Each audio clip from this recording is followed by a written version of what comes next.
All right, welcome everyone to another episode of the Cosmic Magics podcast. With your host today, Bernhard Guenther. And my special guest today is my friend Aaron Nichols. And Aaron and I, we have known each other for over 10 years, since 2008.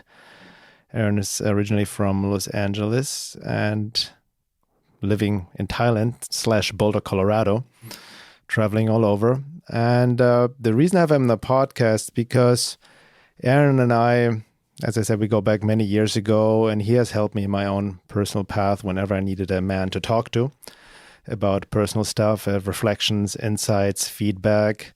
And I always valued his insights come from an objective perspective, giving compassionate mirroring, and especially in light of relationships, man's issues, quote unquote, masculinity, toxic masculinity versus healthy masculinity, sexuality, and many other things we see talked about, especially in this political charged climate nowadays, where a lot of talk is about toxic masculinity and the war of quote unquote feminism versus masculinity, gender wars, and all of that.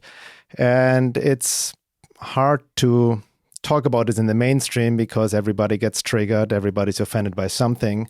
It's like walking on eggshells sometimes. So would just like to have a discussion talk with Aaron about all of that, also sharing our personal experiences.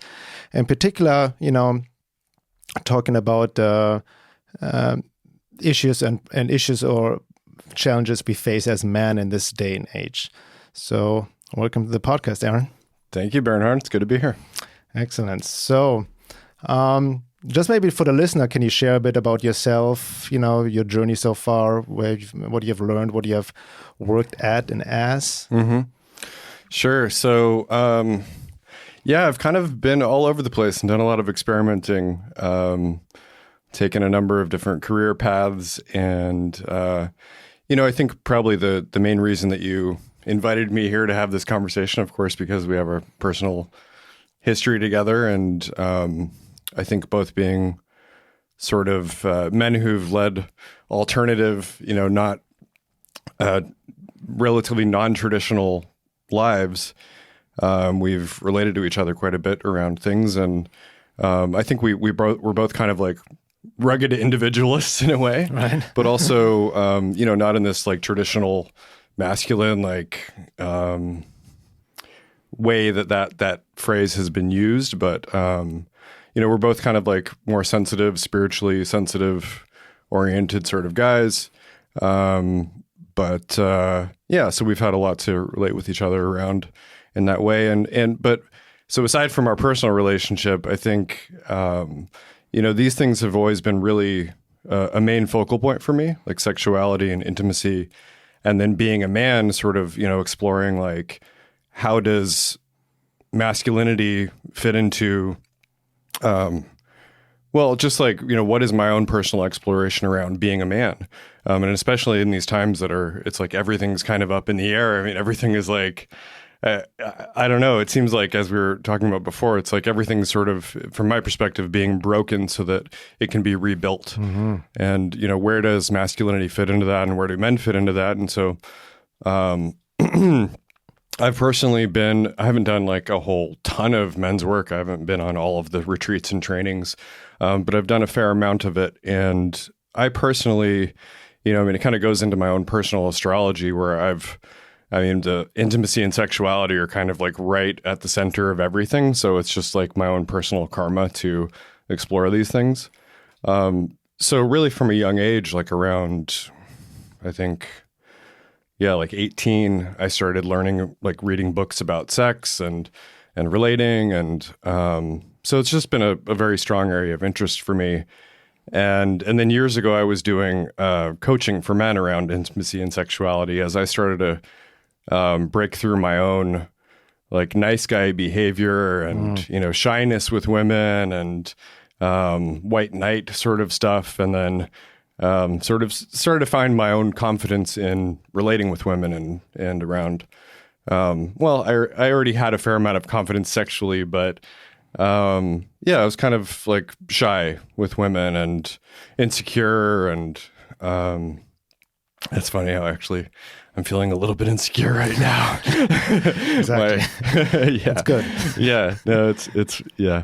I'm not used to being in this kind of recorded conversation, but but that's also, a skill I've developed is truly being with what I'm feeling and being able to talk about it. And I think that's the time that we're in now is one where we're really learning about intimacy and being with all of who we are. And I think it's an important thing for men to learn about as well. And, revealing ourselves, revealing who we are, what we're feeling. But yeah, so I was doing, that coaching work and it just, something wasn't quite working out. It wasn't really clicking. And I found myself in my rugged individualism, basically homeless and couch surfing. I remember. Yeah. I was completely broke. And, in the traditional masculine ways, I did not have my shit together. And, so, I went through a very humbling process of actually getting a job, which I'd always been self-employed for all of my quote unquote adult life. And then I got a job, which was very humbling. And it actually led to co-founding a business, which was not really in my area of interest at all, which again was, sexuality and intimacy. But it was related to some past professional experience I had working with pets. I've always had an entrepreneurial streak, and I had started businesses in the past that all failed. But yeah, so I humbled myself and just sort of took this as it's an opportunity. This is what I can do right now. And I surrendered to what was coming to me and ended up for a few years building a business, which was a very challenging experience, but led to a fair amount of material success. And I'm now liberated from that. We were very fortunate and able to sell the business. And now, that's delivered me to a place where I get to really, again, focus on what I'm most interested in, which is around sexuality and intimacy and how men fit into that. And so I'm currently writing a book, which is an essential guide for men in relating with women, basically. And but it's also really more. It's just as much about self-work and self-knowledge. That's really the foundation of healthy relating, in my opinion. So, yeah, I guess that's probably a fair introduction. Yeah, very much. Thank you. No, it's interesting what you mentioned at the beginning. You felt a bit insecure about sharing this and nervous. And it's interesting. It reminds me of maybe that a lot of men can relate to, because I also work with men together. And it seems, it's always this, we talked about this before. This topic is going to be tricky because, what the issue I see with generalizations, stereotyping men, women and whatnot.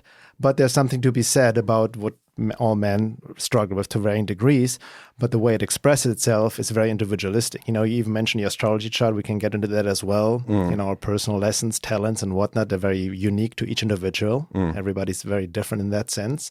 But sometimes there seems to be a common struggle for men to be more vulnerable, to open up, right? To share the weaknesses. And there seems almost this social stigmatism, men have to be strong, you have to get your shit together, and if I'm not successful with women, I'm not good enough, or stepping up to be, like you mentioned, you're not having your shit together materialistically, so to speak, career, money-wise, and all of that.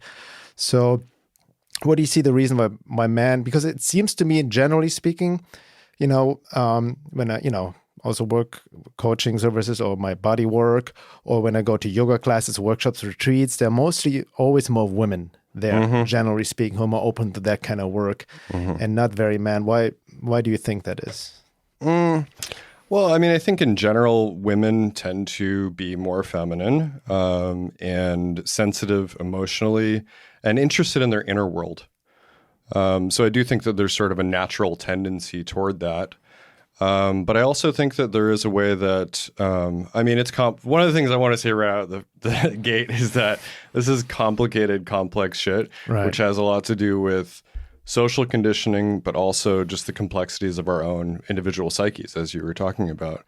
But yeah, I do think that there's a way that I think there are a couple things happening with that. And one is that, again, I think women tend to be more interested in their inner life.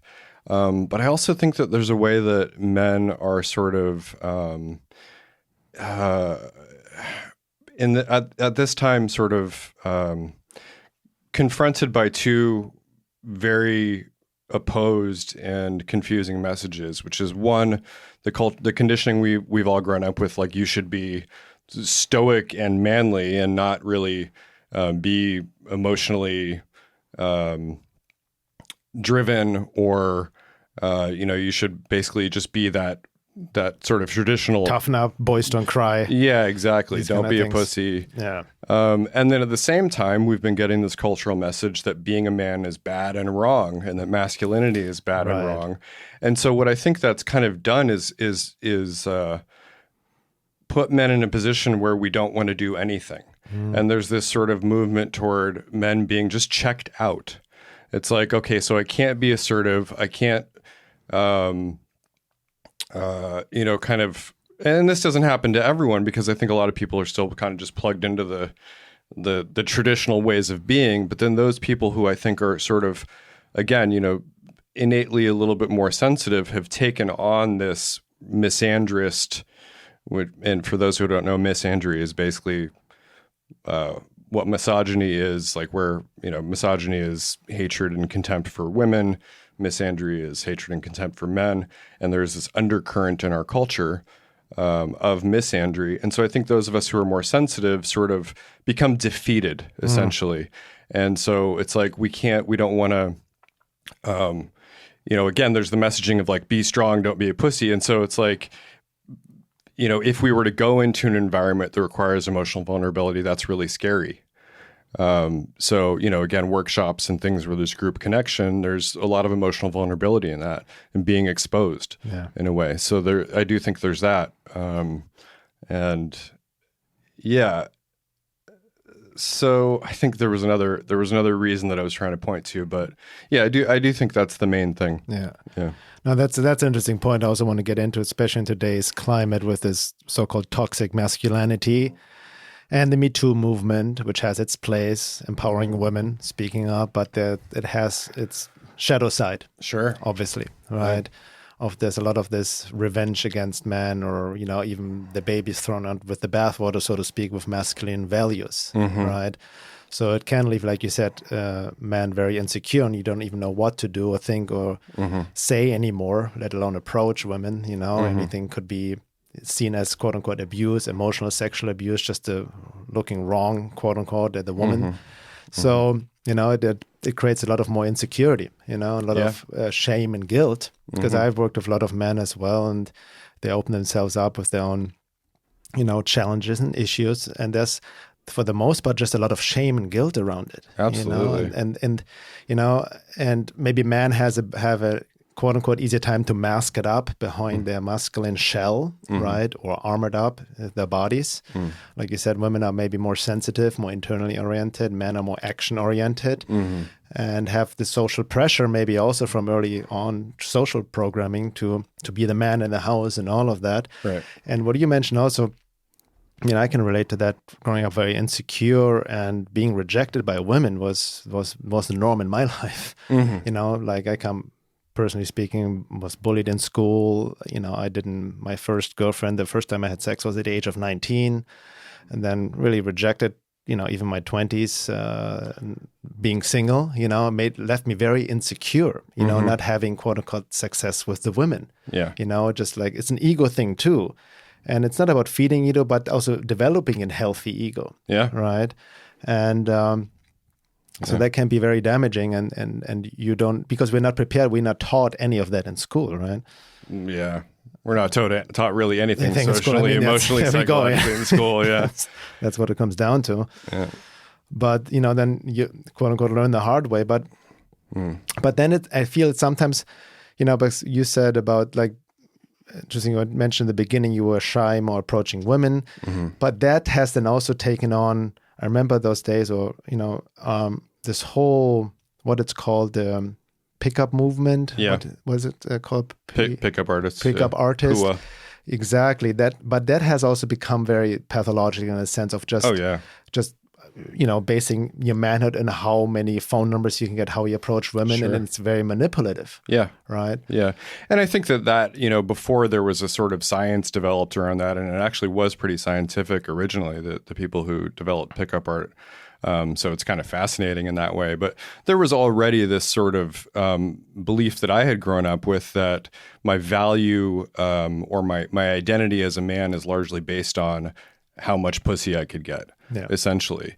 And I even know that even growing up with a lot of like psychological and spiritual awareness, I mean, relatively, that I, through my adolescence became conditioned even to think that myself. And it was, on a relatively unconscious level, but I did feel like in some way that I had to prove my manhood by being able to get women to have sex with me. And so, I mean, it's very unconscious behavior, but I was able to look back after, I started to wake up a little bit more and see that I was doing that. Yeah. And do you feel like that comes, because a lot of the stuff we're dealing with is like an overcompensation because of certain wounds and traumas we've gone through life in our early childhood? Maybe because it's related to upbringing, to, the classical, relationship to your opposite sex and whatnot, lack of nurturing, lack of mirroring. Have you seen that in your own life at all? That what in particular? Like the drive to get being more accepted by women, right? So having success. Yeah, but I also think female. it's not just accepted by women. I think it's accepted by culture and by other males, because I think that there is very much this sort of, that we have to prove ourselves to other men that we are men, and part of the proof of that is that we're able to sort of get women to have sex with us. So yeah, there's that, but I also think, I mean, there's so much related to early childhood stuff. And I think that, whether it's being expressed in particularly male oriented ways or female oriented ways, we're all wounded from early childhood and in a way trying to prove our worth, however that is, however we end up unconsciously seeing that as individuals or as males or females. And that it just happens to be, one of the ways that males are taught to prove their worth. But then on the other side of that, there's that conditioning that says like, you should be nice. You shouldn't try to overpower women. And of course, I don't think we should try to overpower women, but it's just this conflicting messaging, which I think, puts men in this more sensitive men, more aware men in this place of like, fuck, I don't know what to do. I can't do anything. Right. That's very interesting because what you mentioned at the beginning, I can totally relate to that. The nice guy syndrome, or the white knight syndrome, which was definitely what I defaulted to. Oh, yeah. Was the rescuer for women in distress, and then like taking care of them, being there for them, and not even standing up for my own needs, yielding always to them and them. But that made the relationship even more toxic. Oh, yeah. Oh, it's terrible. Yeah, it's a codependent sort of situation. And I can speak to that too. And I think a lot of men have had similar experiences. But, for me, I grew up with a single mother. And fortunately, my dad was around and he really did his best. So a lot of credit to him for, basically, we're all dealing with our own sort of intergenerational trauma and histories and karma. But I can say that, both my parents had really fucked up childhoods and they both really did their best for me and my sister. So I'm super grateful for that. But nonetheless, my mom, for the most part, was raising us on her own, and she was very angry at men for the ways that she'd been treated. And so I literally, throughout my childhood, heard the words "men are pigs" over and over and over again. And it's not just her either. I mean, I definitely got that message very directly from her. But culturally, there's this sort of "men are pigs" sort of meme, floating through the culture. So again, as I think as a young child, as a boy, you're going to react to that in one or two ways, one, or both, which are kind of bipolar. And one is like, yeah, fuck it, I'm a pig. I'm just going to be a pig. And the other way is like, I'm going to do everything I can to not be like that. And so I mostly did the everything I can not to be like that nice guy syndrome. But then again, in my later adolescence, and part of this was that I actually moved to like the hood, which was very oriented toward, I mean, at the time, like, you know, there was so much influence from like gangster rap, and it's super misogynistic. And this is sort of like adolescent masculinity that's just like, you know, I fuck bitches, I don't love them hoes, like that sort of thing, you know, actually started to influence me. And I didn't really believe it, but again, it's this sort of just like schizophrenic or it's almost bipolar. feeding that distorted ego part of you, right? Sure. To kind of make yourself feel better about yourself. Yeah. Yeah. Right. And so, I mean, I had some sort of complex balance of those things happening in me. I never was like just a dick to women or abusive. But I don't know, it's complicated stuff. But you know, again, back to that sort of the childhood wounding and experiences that I think that a lot of us have around relating to women is, you know, getting that message from culture that being male is wrong. And so then I think, you know, what we tend to do is suppress that masculinity. And then it's like we're always, or we become that sort of white knight rescuer who's, you know, trying to fix women who are broken, you know. And just for our listeners, because some people maybe not aware of like what we talk, the nice, you know, the nice boy syndrome, nice guy syndrome, exact nice guy syndrome. Listeners may ask, what's wrong with being nice? So maybe give a context for that. Yeah, sure. Well, I mean, the first thing is I think we have to really distinguish between kindness and niceness. And kindness is genuine care from the heart, which the way I see it, you know, doesn't sort of sacrifice oneself, and which doesn't also turn the other person into a victim that we need to rescue. Where niceness is more of like a mask. It's a social social behavior that has things be pleasant and avoiding conflict. That may also be sort of self-sacrificing. And, you know, I mean, it's just in particular with, I mean, the author Robert Glover, I believe, wrote a book called Nice Guy Syndrome. So he sort of defined this syndrome.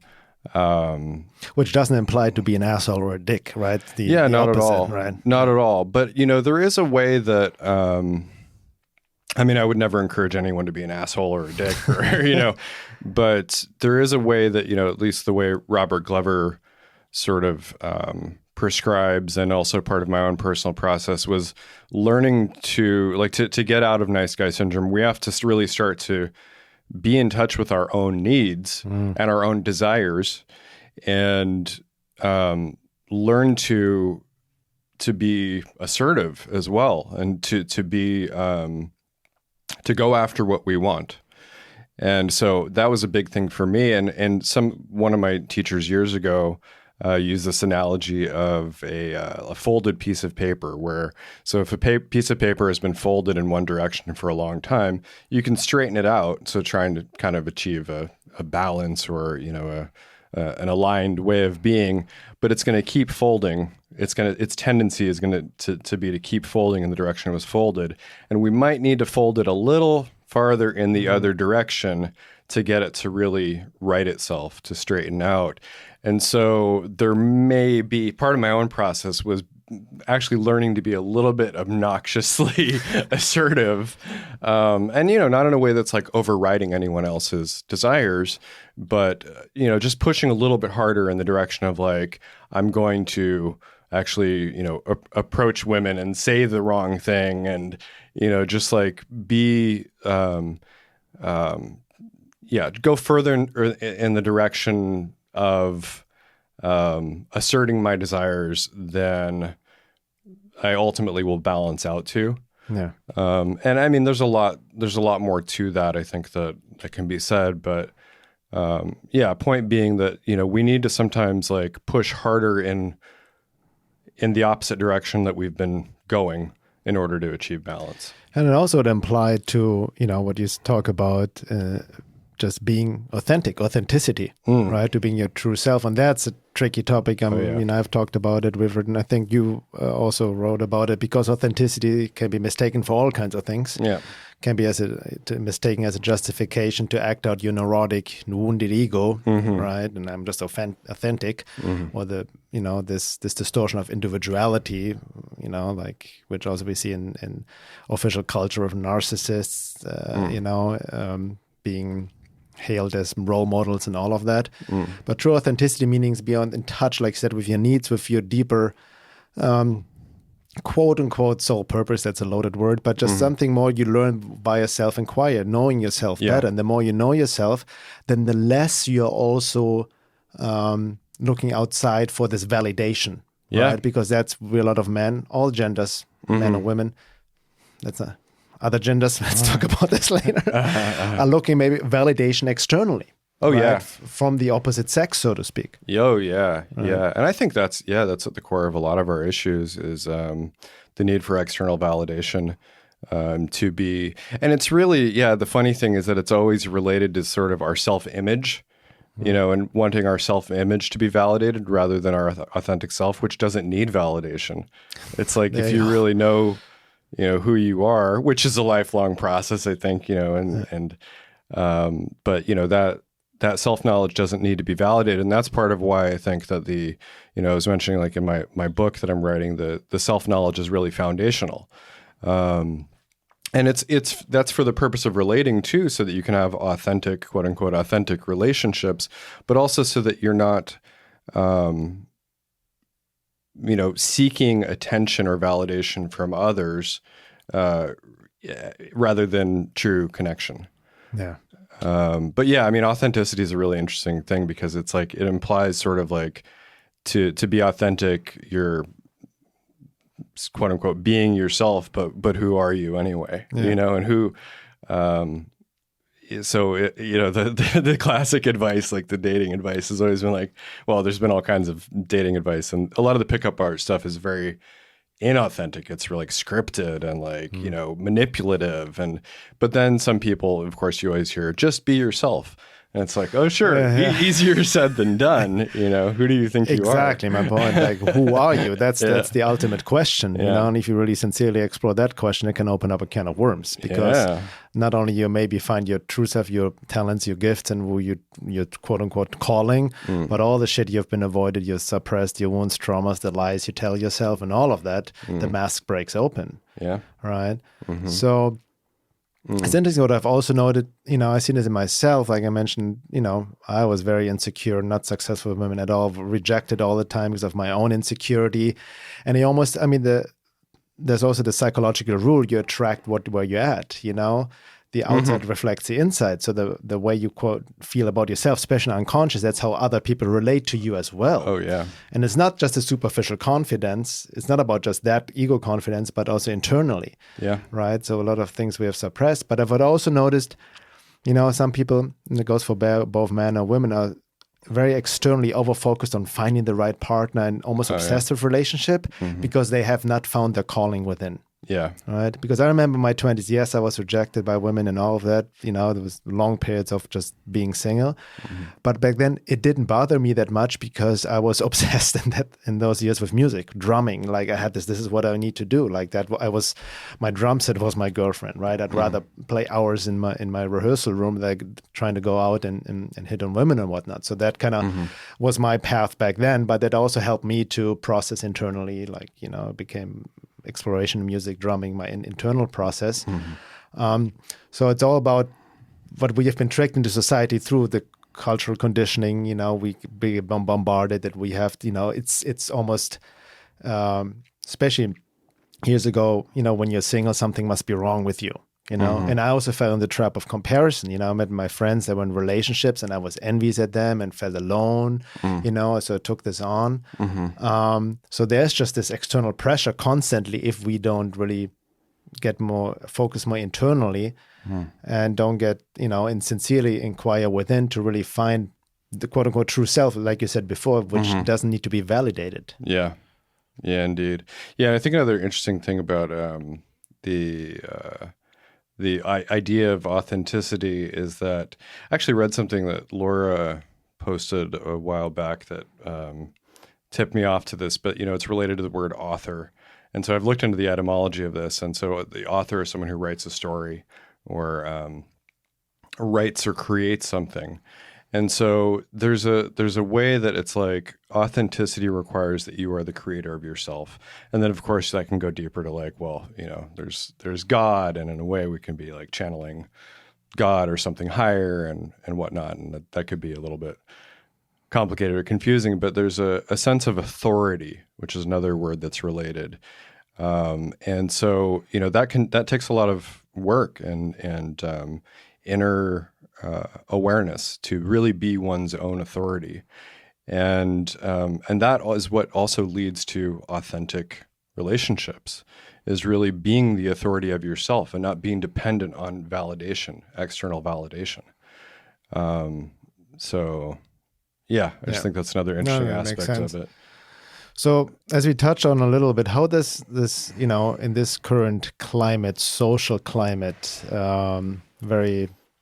where everybody, like I said, mentioned in the public arena, official culture is offended and triggered by everything, the quote unquote gender wars and all of that, this almost oversensitivity. And this talk, I mentioned the Me Too movement, the rise of feminism, and this bashing of masculinity, what people talk, in the main called toxic masculinity, and what's being there, because obviously there's the healthy aspect being thrown out with the bathwater, so to speak, as well. Well, personally, I think there's actually absolutely nothing wrong with masculinity. And I know that the phrase toxic masculinity is supposed to refer to a certain type of masculinity, but it does, because I think there's even preceding the use of that term toxic masculinity, there's been a strong undercurrent of misandry, which is basically saying that masculinity is bad and wrong. And this hasn't, it hasn't been said explicitly, but I think it's the message that we get. And then so with all the talk of toxic masculinity, there's not really, I think, enough discussion of, what is masculinity and what even makes it toxic. And I think the picture that people are trying to paint as consciously as anybody's doing anything is that there are ways that masculinity has been used that are bad. And I basically agree with that.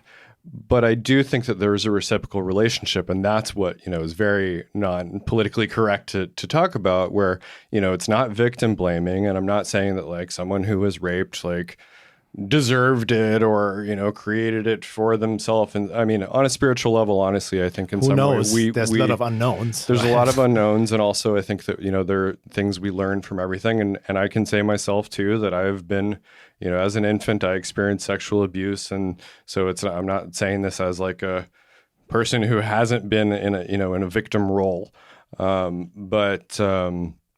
No doubt men have behaved very badly, and to this day still behave very badly in a lot of ways, which I think is happening on an unconscious level. I mean, I think there's, a conscious person, and I don't mean conscious in terms of like being spiritually correct or anything, but I mean, someone who's literally conscious does not do things to hurt other people or override the will of other people.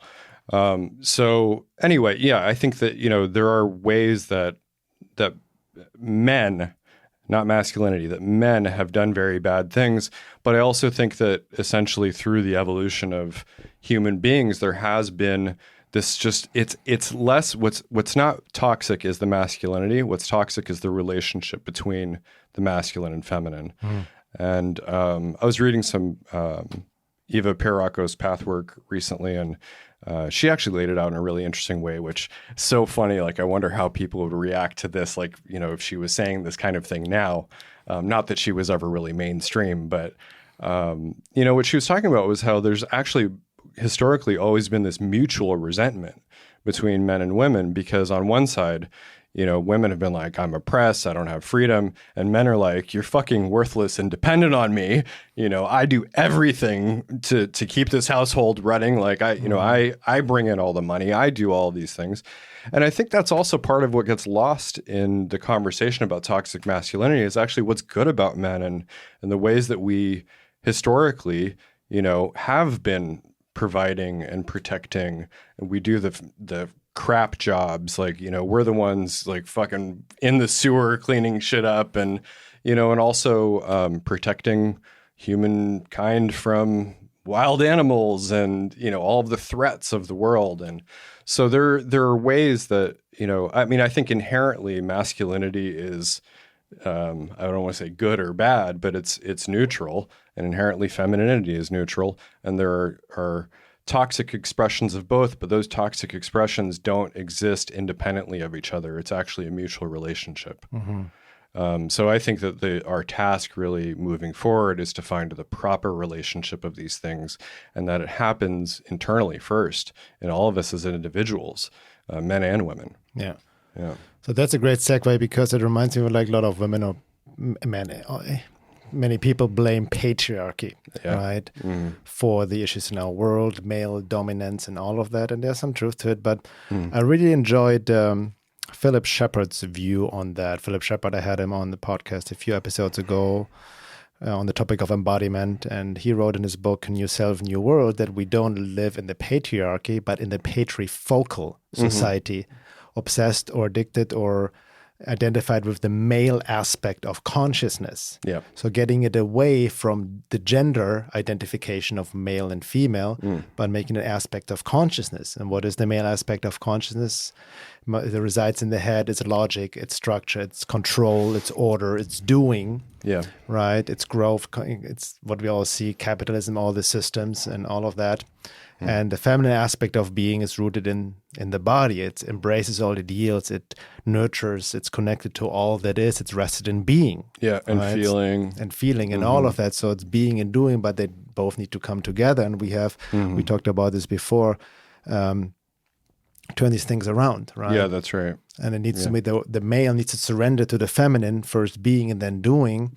But, because we see as well a lot of very masculine women as well, from the energetic, from this state of consciousness perspective. And ironically, in today's third wave feminism, a lot of feminists are very, very masculine. Very masculine. Right? Well, it's funny. Yeah. I think that there's a way that, talking about masculine and feminine, yin yang dynamics can get really complex really quick. And I think, this was a little bit of a segue or a side note, but I just want to throw it out there because, as we'll probably talk more about masculine and feminine things, I just think it's important to see that no thing you can point to is purely masculine or purely feminine. And everything, even if you can say, yes, this is a masculine expression, it will have its feminine aspect to it. And it's sort of like, in yin and yang, which are, we can call masculine and feminine.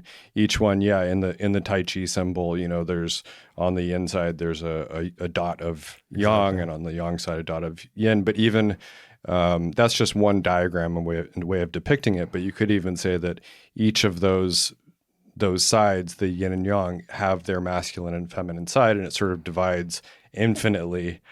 And so also, I think it's important to say that, I think there's a huge confusion. And one of the things people get triggered about in this time is that we have a habit of equating masculine with men and feminine with women. And so when people talk about the problem with masculinity, it, in their mind, it immediately goes to the problem with men, and not that I think there's a problem with masculinity, but there's this way that we equate these things. And I think we really need to get beyond that and see that there are masculine and feminine expressions in everything. So I just want to put that out there. But so to go back to, what you're saying about this, like sort of, there's this like over masculinization of women that's happening and a feminization of men. And I do think that this is sort of this natural evolutionary process that we're in, and shit is just getting broken and confused so that we can sort of put it back together. And But we need masculinity to do that. We need masculine expression to put things together into order. And that's what masculine expression does largely, is order things. But yeah, it's funny because it's like there's this fight against male or masculine power. I'm now doing that thing, but there's this fight against masculine power, but it's really women now are sort of taking on that masculine sort of structuring, leading sort of energy and power, while it's being called feminism, but it has nothing to do with femininity. It's more like women are, and I think that that's honestly one of the things, it's like a sad confusion that's happened where we've equated, I think unconsciously, power with masculine, because in the patriarchal or patrifocal model, men have apparently been in power. And so, but I actually think there's a way that there's a sort of there's a masculine type of power and a feminine type of power. And that because we've seen power as being this sort of more masculine thing, or we're only familiar with that masculine type of power, that's what women now have gone toward. Whereas I think there's inherent power in femininity, which has just been devalued in the patrifocal model, where it's like, feeling and being, those are powerful things, but we haven't considered them powerful, And so I think that, again, we need to sort of exalt, there's this like rise of the feminine. And I think what that really, there's something to that, and it's a little bit abstract, but I do think we need to exalt the feminine and really appreciate the true power of the feminine energy, and that the masculine energies and masculine drives need to be used in support of that feminine energy. And I see it actually even like, I've modeled these things out in really abstract ways, which I'm trying to still kind of coming to grips with in terms of my own model around it. But I do see even in a way of like the structure of the self, where there's like personality and essence. And I see the personality as being this sort of masculine structure, and the essence being feminine.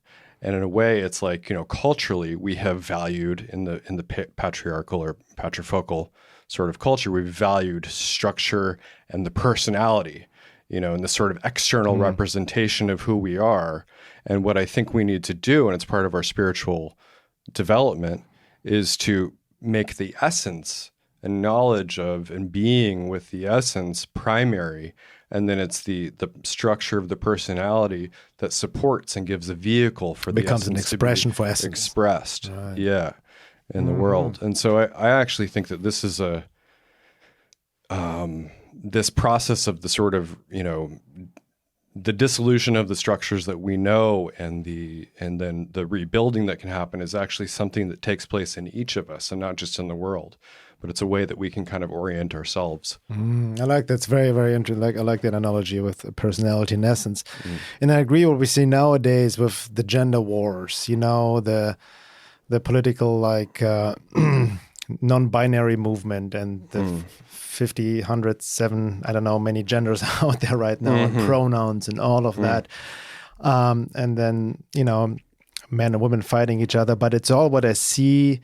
As you know, my work and listeners know from a matrix perspective, it's like this divide and conquer, like we're fighting each other, right? And we, like you said, the feminists, the hardcore feminist movement are taking these values that they actually fought against. It's almost like you become what you were actually originally fighting against. Right. And that's how the matrix works, how it overtakes us through our own minds, right? And then also what I see happening, I agree that everything is being burst open from this perspective of the high evolution of consciousness. Everything is being put into questions. And the divine, remember, I know we could talk about this as well. We both watched the series of Shradaloo. Yeah. Who talked about, I have the series, I mentioned him in my last essay on the necessity to spiritualize the being and align with the divine. Surrender to the divine. Thank you for correcting me. I had a brain fart. So I had the series on there, and he also talked about sexuality and gender from the yoga perspective. But the divine is what we're experiencing right now. The supramental conscious divine is trying to anchor itself and bring in everything up that's not in alignment. And it's doing, and I really liked what he said, the divine is doing the best it can, using everything as its vehicle for transmutation. But it can only work in accordance to how purified one already is, so to speak. So then even the divine conscious can express itself distorted, because there's always ignorance, our own unconscious stuff, wounds that get intermixed with it, our own projections. And that's what I see happening with this whole, social justice warrior movement, transgender movement. But it's all the blind spot of all them, for the most part, is this materialistic view. Right? Because I feel on a deeper level, what we just mentioned, what is really happening is the needed alchemical marriage transmutation of the inner male and female on an alchemical, energetic consciousness level. But it's taken as literal. What I feel, and that may be triggering a lot of transgender people who feel they're born in the quote wrong body. It's like something else is happening alchemically within. And it's not about followed up with forced surgery, hormones, but there's an alchemical process happening, right? Yeah. I don't know what's happening in transgender people. I'm just putting it out there, Yeah, and I think you're probably onto something there. And I think that there is a sort of a way that, and we were talking earlier, and you mentioned also that Sradhalu was, I didn't see this part myself, but was talking about how we're sort of evolving into a more, what's the word? Hermaphroditic sort of species. Yeah, like long time, like because Sherburne just talked about we're in a transitional state where it evolved to superhuman. Like we cannot even imagine that right now, but evolution has not ended. Yeah. Well, and so what I think, again, I don't know what's happening with transgender people, and I don't care so much. And I actually think it's important that people have their individual experiences and whatever. And so it's not like any kind of judgment on anybody there. But what I wonder is, well, what it seems to me is that we're so, again, externally identified with the personality and the external expression that, and culturally, historically, gender has been so important that I am a man or I am a woman. And so when someone doesn't quite fit into either of those in their internal experience, it's sort of like, pick a side. Right. What are you really? And so if someone is, perhaps internally, like if they're in a male body and they have more of a feminine orientation internally, they might think, I need to make my identification as who I am outside into that of a woman and what I think a woman is. And, I mean, I don't have this experience, so I can't speak for what it is like for anybody else, but I just wonder if there's so much external identification that we have with I am a man or I am a woman, that it's like, then, okay, now I need to physically alter my body to match with this. Whereas maybe some people are just freaking more complex than that, know, and it's sort of like I don't know. I mean, I don't know what the answer is. No, it's true. I mean, also for the record, I cannot speak for anybody's experience, literally anybody except for my own, and I wouldn't, want to make any assumptions. And I'm also like, anybody can do to them, their bodies to them, whatever they want to do. Everybody, free will. Yeah, right? Totally. So that's as a given. But it's just interesting to look at it because it's very complex. If you look at it not just from a biological, material perspective, but from a metaphysical, spiritual, karmic perspective. I mean, a lot of people on spiritual path, you may not believe in it, you cannot prove it, but reincarnation, past lives. We haven't been always the same gender or even race in past lives. Yeah. Right. Although Sradhalu did, I think, say that we tend to incarnate. And that's interesting. I think there's maybe a period over time. Yeah. I don't know. I mean, I've done some like past life regression stuff myself, and I was male in every single one of them. Yeah. And who knows how much of that was my own filter. That's true. That's an interesting point. But I did. I mean, I didn't see one incarnation as female, and I probably didn't see all of them. Yeah. Well, technically speaking, we're not allowed to have this conversation as two straight white males right now. So totally, yeah. That's it's a tough thing, being on top. Oh my God. Oh my God. No. Yeah, no, it's actually, no, it's funny. Like I mean, I'm, the typical, straight white male now, and I've always been somewhat economically privileged, though I have been broke as shit and, literally homeless like at times in my life. But yeah, it's funny. There's a way that it's like people culturally, especially like sort of the social justice movement, are like, you basically say people like us have no place to talk about any of this stuff, and our opinions don't matter, and we need to just acknowledge our privilege. Exactly, but this is the disease of collectivism, to try and make everybody the same, and this, collectivism of group identity, rather than, because I know, for yourself, I've worked with thousands of people all across the board. I've, in my bodywork practice, I've worked on transgender, like all kinds, and then never any judgment. And I see everybody has their unique experience and the unique lessons, karmic, spiritually, emotionally, trauma, wound-based, so it's about the individual, regardless what race, gender, and whatnot, right? And then everything affects everything else. But it is. And I think that there is, I can personally see in this trajectory of my life how there is a privilege that I have experienced being white, even in the unfolding of my career, honestly. Whereas the people used to give me the keys to their homes. I had the keys to like 20 different people's homes. I was a professional dog walker. Right. So I was coming in and out of people's homes when they weren't there. A lot of trust involved there. And I honestly think that a lot of those people wouldn't have given me the keys to their home if I wasn't white. Yeah. Fair enough. Yeah. And so there is something to that. I think that, but should you feel guilty about it? No, I shouldn't feel guilty. No, not at all. But really what I wanted to say before is that I think that there's definitely not any kind of poor me thing happening here, but I do think it's fair, to acknowledge that psychically there is a certain pressure, especially for more sensitive people who actually are compassionate, like I think you and I are, and who want to be responsible and be kind, and that there is a psychic effect of people like blaming you for everything. And it's honestly for a long time. I mean, I've always been I was raised in like more of a progressive liberal sort of framework.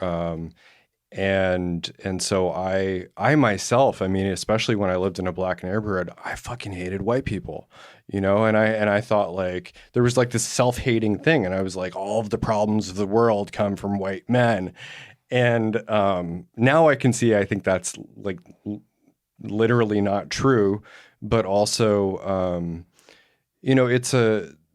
I just think that it's fair and healthy to acknowledge that, well, there's nothing like for me to, I mean, I can see that I have been privileged in certain ways by my, by basically being what's considered the norm. And also, again, like the example I gave of having certain trust inherently sort of given to me for nothing that I earned. So while we can acknowledge all of that, I also think that there is something that's deeply damaging and challenging about being the focal point of people's blame for everything. Everything. And I honestly think that's really hurting men. Overall. Exactly. I mean, it's a deeply painful thing if one really takes it in and acknowledges it, to say that like who you are by birth is the cause of everything wrong in the world. And then that's where I think, there's so much self-hatred and self-destruction that happens in men because of that messaging. Yeah, no, good bring it back to the. But you're right. In the end, the biggest trap I also talked about is the blame victim trap. Oh yeah. No matter where you are, because that, from the matrix perspective, even from occult levels, hyperdimensional levels, feeds the divide and conquer frequency. We fight each other. Yeah. And what is it based on? It's based purely on identification. Right. So even now we see that the liberals and everything. what people don't understand, I've written an article about in general, it's like the law of duality. Whatever you identify yourself one side, it automatically creates metaphysically the other side. Like you literally manifest it, right? So if you're strong, identify to leftist liberal, you create the right wing, the whatever called the alt-right or far-right, it doesn't matter.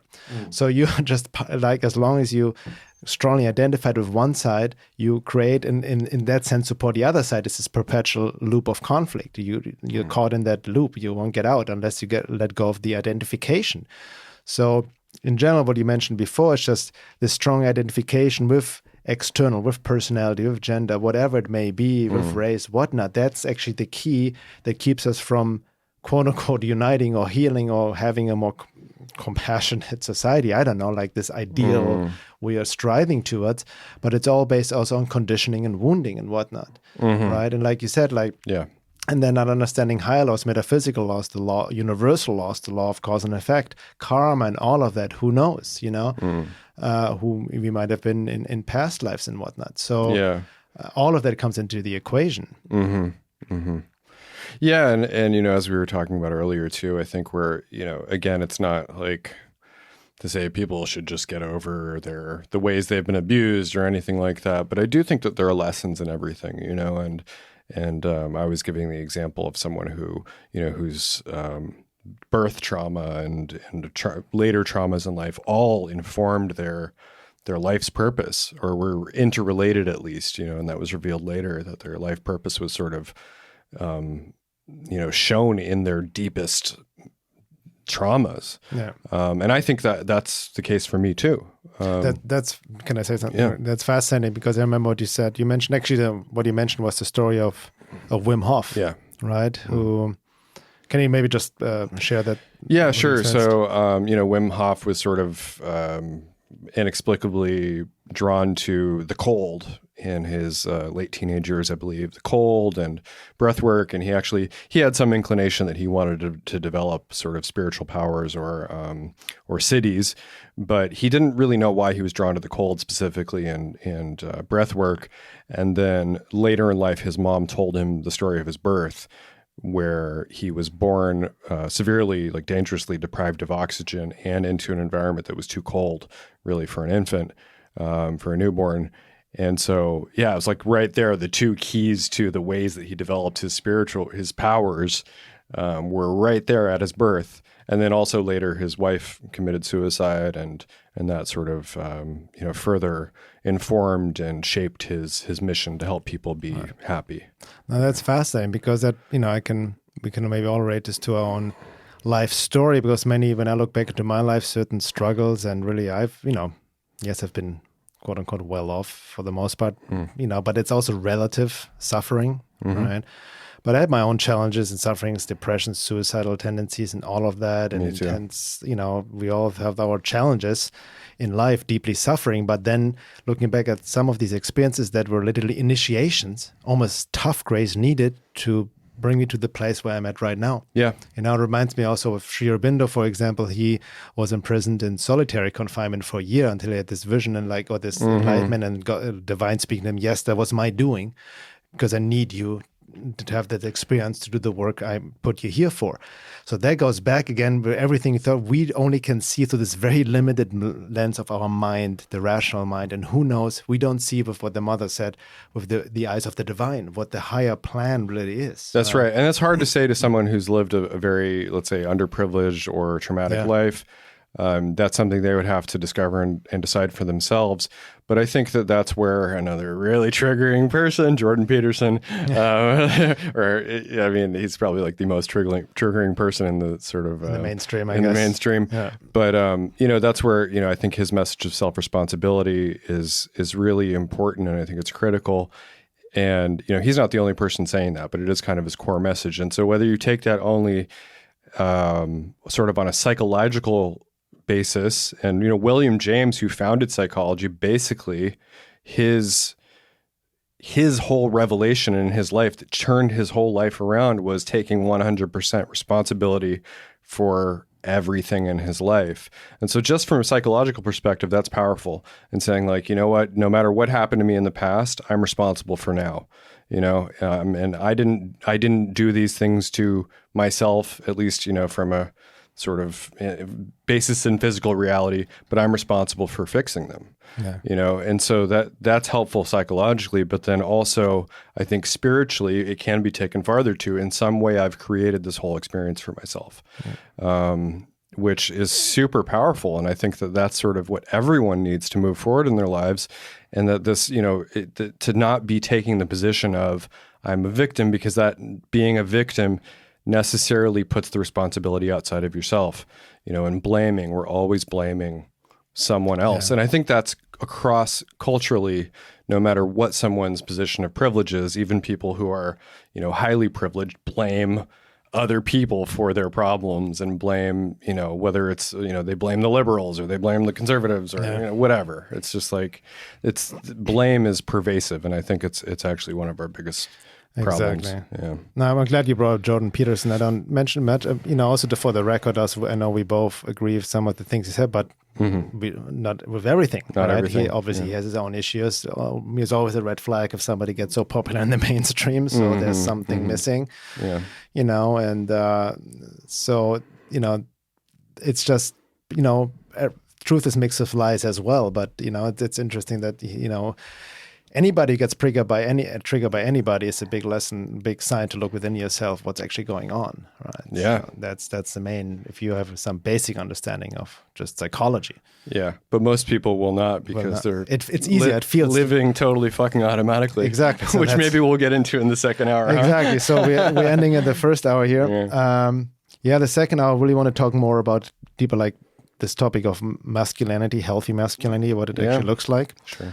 And talk about sexuality, great, especially from the male perspective. Talking about the big topic, the elephant in the room topic of pornography. Yeah, in this day and age, and also looking at it off maybe from a more occult, esoteric, and hyperdimensional perspective. Yeah, that'd be great. And dive deeper. So, for anybody who's not a member yet, please go. You can sign up at my website, veilofreality.com, and have access to all the second hours of the podcast, access to the membership forum. And there's also a monthly group Zoom call hosted by me, by my wife, Laura, and myself. See you guys on the other side.